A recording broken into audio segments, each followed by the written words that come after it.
Assalamualaikum warahmatullahi wabarakatuh. Sampurasun rampes kumaha daramang barudak. Mugia barudak kelas 5 ayeuna aya dina kaayaan sehat walafiat. Tepang deui sareng Ibu Desi Magdayani di pengajaran bahasa Sunda. Hayu barudak urang kawitan heula ku bacaan basmalah sasarengan. Bismillahirrohmanirrohim.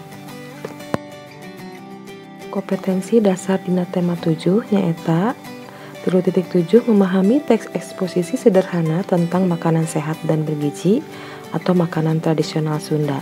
4.7 menyajikan teks eksposisi sederhana tentang makanan sehat dan bergizi atau makanan tradisional Sunda baik secara lisan maupun tulisan. Tujuan pengajaran nyaeta kahiji siswa bisa maca jeung maham isi teks eksposisi perkara kadaharan nu sehat. Kadua, siswa bisa mika nyaho sarta ngalalapkeun kecap kantetan dina kalimah. Katilu, siswa bisa nulis teks eksposisi anu basajan perkara kadaharan anu sehat.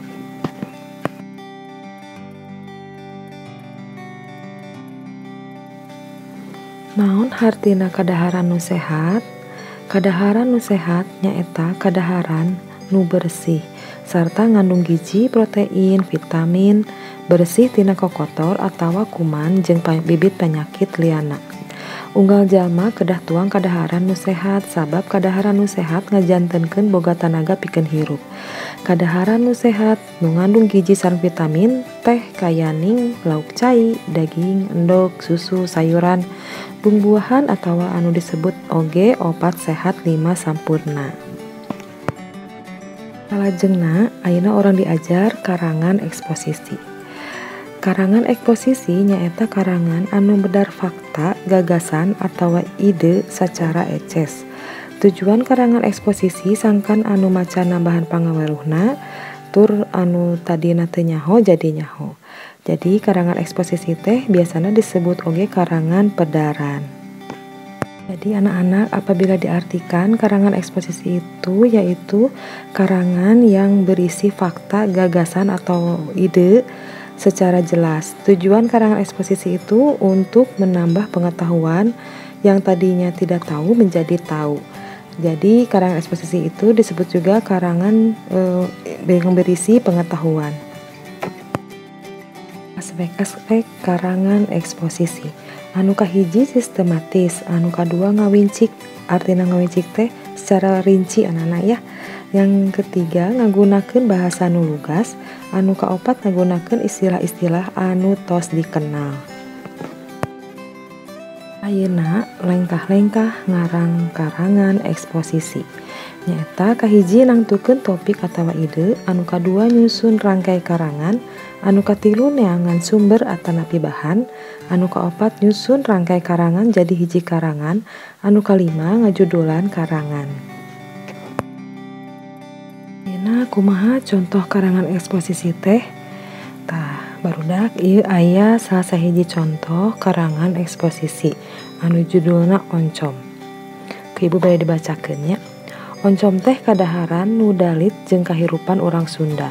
Kecap oncom aya dina paribahasa sisindiran, tatarucingan, jeung judul lagu. Malah aya wanda batik nu ngaran turih oncom. Turih oncom teh rupana juru tilu atanapi segitiga. Aya deui lagu nu judulna Oncom Gondrong. Aya oge sisindiran nu unina. Hayang teuing angeun waluh di oncoman. Hayang teuing geura wawuh, geus wawuh rek dioconan. Tatarucingan nu nyebut-nyebut oncom nyaeta di luhur tip di handap tip, di tengah tuan oo. Eusi eta tatarucingan teh gorengan oncom. Paribahasa nu make kecap oncom nyaeta dagang oncom rancatan emas. Nu hartina ari modal gede ari nu dijual jeung diarah batina teu sabaraha. Kaolahan nu ngagunakeun bahan tina oncom contona gorengan oncom, pais oncom, sambal oncom, tutuk oncom, sayur lodeh make oncom, combro jeung lain-lainna deui. Kaolahan tina oncom nu tetep dipikaresep ti zaman ka zaman nyaeta combro. Combro teh wancahna tina oncom di jero. Lantaran loba nu pikaresep ti zaman ka zaman comro teh diarulik deui ka aya kaolahan comet. Comet teh nyaeta comro saemet atawa comro leutik jeung combring nyaeta comro garing. Kaolahan oncom sejen nu dipikaresep deui nyaeta tutuk oncom disingget TO. Tutuk oncom teh asalna sangu digalokeun jeung disambaraan. Malah kiwari mah aya TO instan sagala. Oncom teh kadaharan hasil tina fermentasi seperti tempe. Ngan tangtu bae lantaran beda bahanna atuh ragina ge beda. Oncom teh aya dua rupa nyaeta oncom nu bahanna tina bungkil suuk jeung nu bahanna tina bungkil tahu. Oncom nu bahanna bungkil tahu warnana beureum semu koneng. Kiwari kadaharan nu bahanna tina oncom geus kadeseh ku kadaharan sejen.